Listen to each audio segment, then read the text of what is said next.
Le début de l'évangile commence avec un homme avec 2 fils, nous rappelle bien sûr la parabole du fils prodigue. Alors il est question de 2 fils, et vous voyez que dans la Bible souvent il est question de fils, mais les filles n'existent pas.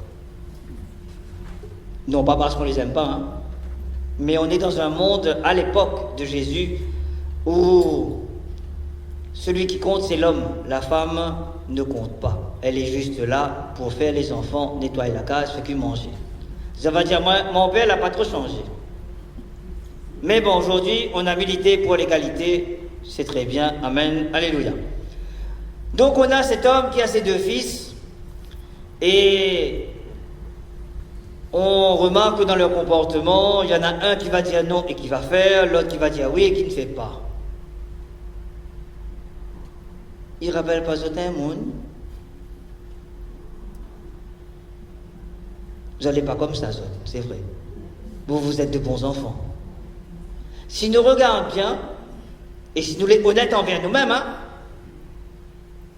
Jésus nous renvoie à notre propre comportement, à notre propre histoire. Parce que, quand il dit, le père vient trouver le premier, il lui dit, mon enfant va travailler la vigne, le premier, il respecte. Ah non, mais ça va pas, moi. Comment on respecte, moi? Tout ça, le monde n'est là, rien qu'à moi. À cause où tout le monde pas l'autre. Il n'est peut-être pas écrit, mais c'est un peu ça, en fait, derrière le comportement. Ben là, par exemple, tes parents t'appellent pour dire, au fait, il y a un bidon le gaz pour changer. Oh, maman, ben papa, ben comment il fait là? Ben là, Benjamin, prends son nom, hein, excusez-moi si Nani appelle comme ça. Benjamin, il habite dans la case. Tous les jours, il est là même. Il est 10 heures, il regarde la télé, il joue sur jeux vidéo, il prend l'auto, il s'en va, il monte, il descend, ça va tout le monde, etc. Il rentre 11 heures, va avoir 2 matin, il rentre, il dort, il allait 11 heures, enfin, un cycle de vie comme ça. Ou qu'il n'y ait pas tout le monde à lire. Ah non, il ne faut pas tout le monde, frère, on connaît comment il est. Parce que si là-bas, ne lui demande pas, et là-bas, elle a dit non, je suis blessé. Ah non, mais connais, Ali, toujours le protéger, connais, toujours le petit protégé ticaté là, connais. Là, tu vois, dans la bande ça. Moi, par exemple, pour les mariés, notre madame, notre bonhomme, 4 enfants, et dans les 4 enfants, il y en a un qui est malade, handicapé ou trisomique. Donc ça demande bien un handicap un peu lourd, donc ça demande du temps. Et quand moi je te dis non, ou soit en l'air, ouais, mais on veut jamais rendre un service. Oui, mais là-bas, les célibataires, maman a 4 enfants, dont un handicap lourd. Mais ce qui va se passer, c'est que quand on va me demander à moi, je vais te dire non. Mais mon cœur va tomber. Et même si il va essayer d'organiser à moi, pour nier et pour dire, bon ben, il passe dans 5 minutes, dépêche, il trappe vite, le bidon le gaz, il s'attrape, il dépose, il met à court. C'est exactement l'attitude du premier fils. C'est ce qui s'est passé. Il a dit non, mais l'évangile nous dit bien, s'étant repenti. Parce que qu'est-ce qui s'est passé dans sa tête? Là, si Missa dit, la maladie, non. Mais si m'y fait pas, Missa traîne ça pendant un certain temps. Papa, ou bien maman, c'est-à-dire moi, ouais, nanana, nanana, par ici, par là-bas, des canards, pour un poule, nanana, nanana. M'y fait, pour finir avec, comme ça, les femmes sont beaux, je suis tranquille. En gros, c'est un peu ça. Dire comme ça, je vais avoir la paix. M'y fait pour finir avec. Après tout, il y a aussi cette réflexion de dire, ben écoute, il me demande un service. Mais si je suis là aujourd'hui, debout, c'est peut-être grâce à lui aussi. Parce qu'il a travaillé pour que je sois nourri tous les jours, pour que j'ai de quoi manger, pour que j'ai un toit. Alors oui, même si Miral un petit bout, bon, m'a fait, ça lui demande à moi. Même si c'est pour 2 heures de temps, m'a fait quand même. Parce qu'il a conscience d'une certaine réalité de l'effort et de l'amour qu'on lui porte. Ça, c'est le premier fils. Le second, lui, on suppose que c'est le plus jeune. Oui, Seigneur. Alors lui, dans oui, n'a pas de bataille. Toutes les affaires demandent d'aller. Oui, oui, oui. Et je vais prendre l'exemple du jeune qui, après ses 18 ans, dit, bah écoute, mais je veux faire mes études en métropole. Bon, là, le travail commence à mailler là. Parce qu'il faudra un petit loyer pour lui, faudra trouver le billet, enfin, il faut trouver un tas d'affaires. Il faut avoir un meuble, petit studio, etc. Donc là, on commence à rien, connaît. Maman, papa n'a pas trop le moyen, donc là, ça fait l'effort pour vous, nous, ça là. Oui! Hein, par contre, tout ça là-bas, attention, allez pas traîner avec tout le monde n'importe qui. Oui! Hein, mais envoyez où là-bas, mais c'est pour apprendre? Oui! 3 mois après, où apprendre? Parce que, comme dirait, le bailleur, il y a un téléphone, vous dit, madame, il y a un problème. Comment ça, il y a un problème? Ben oui, il fait 3 mois où des enfants pour qu'on paye le loyer. Ah. Il a dit, moi oui, pourtant. Comment l'envoyer là? Je me dis, tous les mois, on envoie une monnaie, oublie pas, ça c'est pour loyer, ça c'est pour courant, ça c'est pour ceci, ça c'est pour cela. Oui. Inquiète pas, maman, Michel, moi là. Inquiète pas, moi, les grands responsables, moi là. Mais encore 3 mois après, le téléphone là, il sonne. L'eau de Médis, romarin, on ne connaît plus que ça faut boire. Tellement gay, gisement, gay cap-cap. Comment ça fait l'Esther? Parce que là, si le loyer dégoûte 200 €, ben là, il fait 600. Où sont se tient ça? Sans compter, il y a autre chose à côté. Et là, où apprendre encore? Que l'ISA n'a pas encore. Et pourtant, il a dit quoi? Oui, inquiète pas, mais il va faire. Et pour aller dans cet exemple-là, je prends un autre exemple, un petit peu plus concret encore celle-là. Madame travaille, et madame dit, écoute, chérie dodo, quand on arrive à la case, comme on arrive avant moi, rouvre congélateur. Ne demande pas où faire un grand affaire, voilà. On va trouver une saucisse. Je ne connais pas si on fait frites ou bien carré, enfin, au gars, je ne connais pas, mais fait une affaire. Inquiète pas, mon café, n'inquiète pas, comme il arrive, il m'a fait. Madame me dit, bon, à ce moment-là, si vous faites, ben, ma gueule passe un instant à la case, moment, parce que maman est malade. Quand on arrive à votre case, bizarrement, Naïma mis les cuisinière, quand on découvre, ma mis est vide. Ou ça garde dans l'évier, ou associe ça là encore en tas là, même là pas mettre dans l'eau, rien, attraper la mettre là. Et on arrive, il dit, mais ma pas dit, oh, fais saucisse pour soi. Ben moi la fait, voilà ma mettre dehors. Ah, mais mange saucisse comme ça, moi alors. Cru comme ça. À moi le chien. M'a dit, oh, fais frites. Ou bien fais roucaille. On aurait pu ne serait-ce commencer bouillir. Ou laisse la dilater là, quand c'est mon sang, quel est mon sang? C'est vrai que ce n'est pas compliqué, mais il faut quand même faire. Tu m'as dit oui et tu ne l'as pas fait. Donc là, si là, pour ça, on ne l'a pas bien fait, comment je peux avoir confiance en toi? Imagine à demain, il dit, oh, allez payer le loyer, mais mettre 400 € d'autres mains. Qui ça, il dit, moi, ça paye ça. Et c'est pareil pour notre vie chrétienne. Parce que c'est vrai, alors je prends un peu l'exemple que m'y connaît,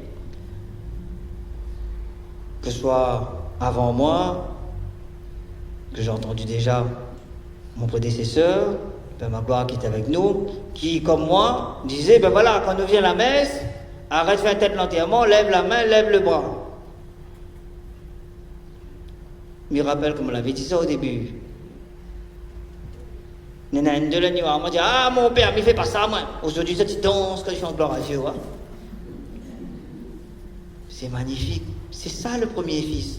Elle dit, ah mon père, connais, moi là, sa mère, quand elle fait ça, moi, elle est comme ça et pas autrement. Quand aujourd'hui, il lève la main, elle me dit, amen. Pourquoi? Parce qu'il me dit, enfin, il a compris que c'est pas pour moi, il fait ça. Que c'était pour le Seigneur qu'il fait ça et c'est pour lui-même. Et Dieu sait que combien ont avancé dans leur vie en s'étant repentis. Alors que certains disent, oui, mon père, il aime la louange, mon père, il aime qu'on y la messe, chante à gloire à Dieu, chante à c'est ouvert. Le banc là, il tient bois comme ça. Il garde comme ça. Il tire une tête de 4 km de long. Mais quand on arrive devant moi, ah mon père, t'es bien là, messe. Ou ramasse mon tête qui est avec moi. Mais il ne pense pas. Avec lui. Avec le Seigneur, tu vas mentir. Là, tu es en train de mentir au Seigneur, là.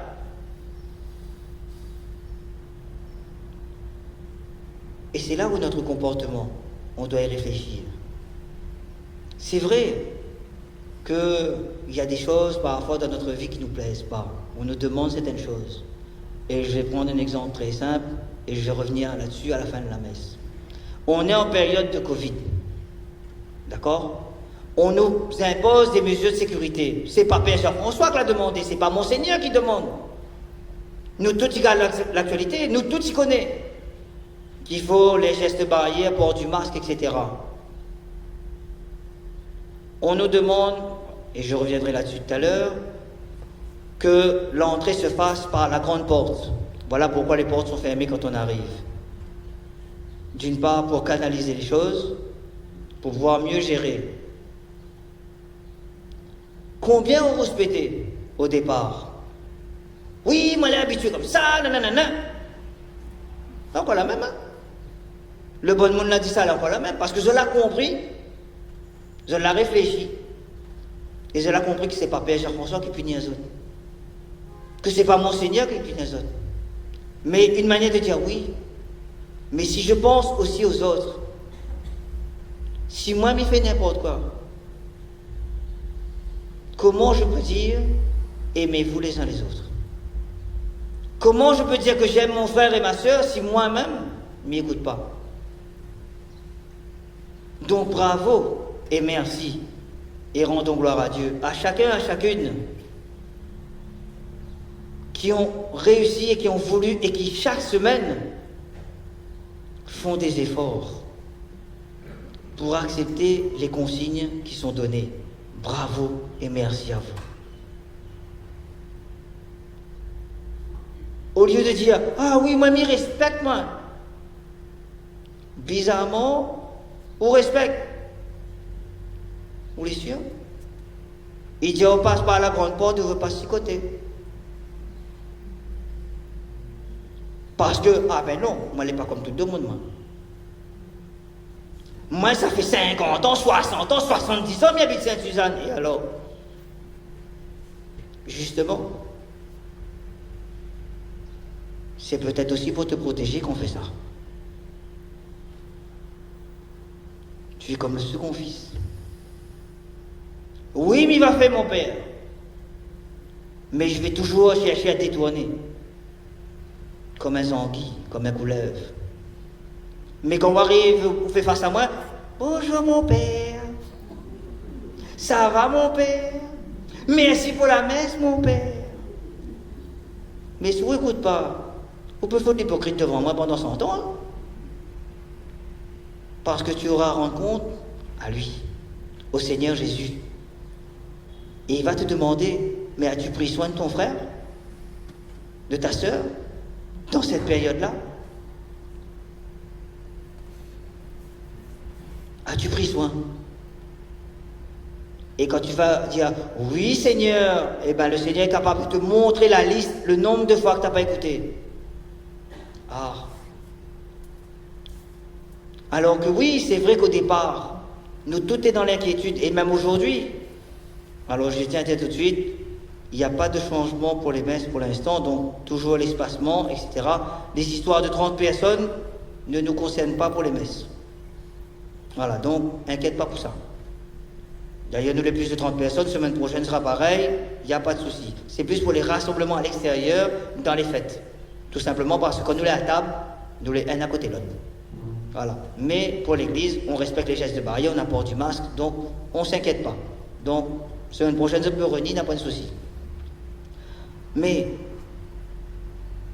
que nous puissions vraiment dire Seigneur merci. Parce que même si au départ, j'ai rouspété, moi t'es pas content, moi t'es râlé bout, mais je l'ai fait quand même.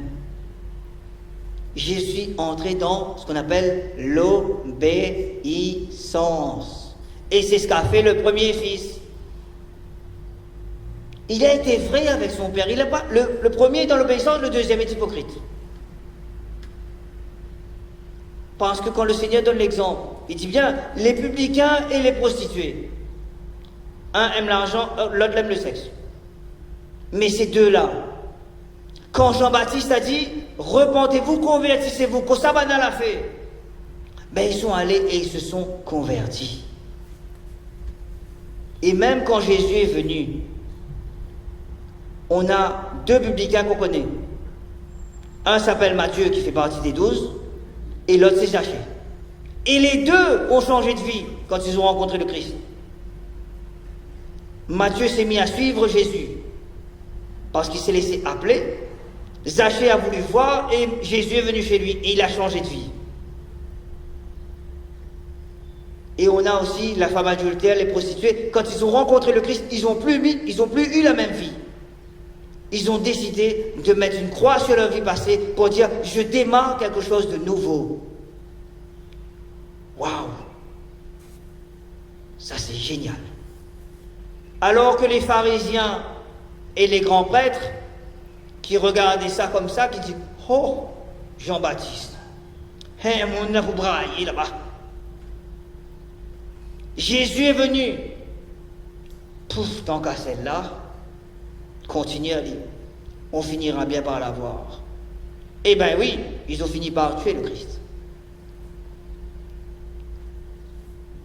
Mais qui est sauvé? Qui a changé de vie? Qui était dans l'obéissance? Certains. Les publicains et les prostituées. Quand Jean-Baptiste prêchait, ils se sentaient visés, mais ils se sont laissés interpeller. Oui, parce qu'au plus profond d'eux-mêmes, il y avait « Convertis-toi, tu es capable de changer de vie et fais-le maintenant ». Les pharisiens, oui, mais je connais moi j'ai fait des études, j'ai fait des études, je suis pharisien, je connais toute la loi, donc c'est bon, on n'a rien à m'apprendre. Et ils vont dire oui, mais ils vont jamais rien faire.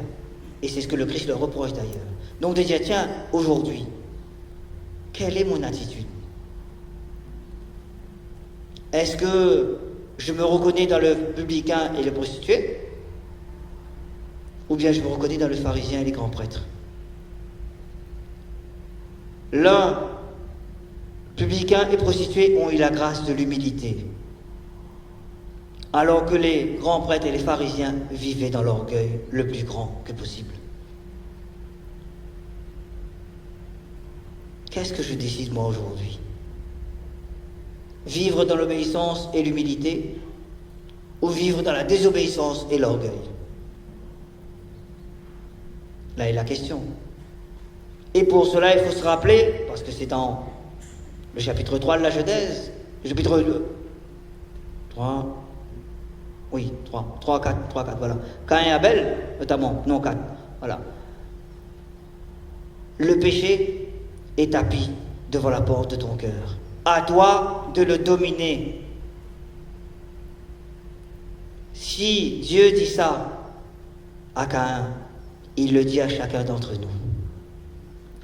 Le péché, il est là, et tu es prêt à y tomber, mais à toi, dans la grâce de l'humilité, de maîtriser cette chute, pour ne pas y tomber. Tu es capable de le faire. Alors que nous puissions aujourd'hui, vraiment, cette semaine, demander cette grâce de l'humilité. Seigneur, viens briser mon orgueil, que ce soit dans mes relations avec mon mari, avec ma femme, avec mes enfants, parce que là aussi ça nous guette. Parce que parfois que ça nous dit, m'y connais aliment, n'y changera jamais.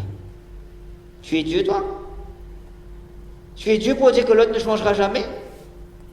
Parce que toi, tu as enfermé l'autre dans son péché.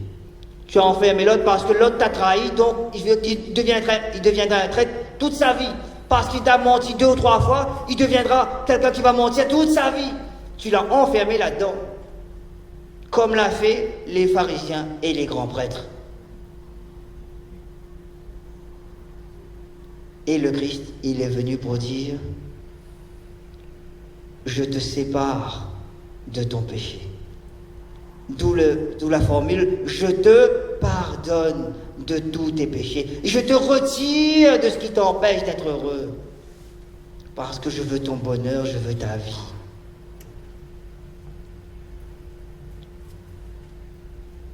Quel est notre choix? Continuer à enfermer l'autre dans le mal qu'il nous a fait? Ou bien lui tendre la main pour l'aider à s'en sortir? Quel est notre choix? Alors cette semaine, regardons vraiment dans nos relations. Quelle est notre attitude envers mon mari, ma femme, mes enfants, mon compagnon, ma compagne, mes enfants,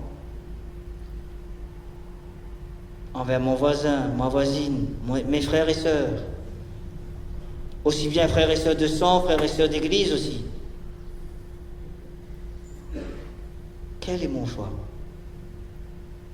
Écraser l'autre ou lui tendre la main pour qu'il s'en sorte? Et je prends un exemple très simple pour finir. On a tous dans nos familles quelqu'un qui a un problème de jeu. Quand je dis jeu, c'est cartes, dominos, même jeux vidéo, jeux virtuels. On a tous jeux d'argent aussi. Connaît tous quelqu'un dans notre entourage qui a un problème d'alcool, ou de zamal, ou de drogue.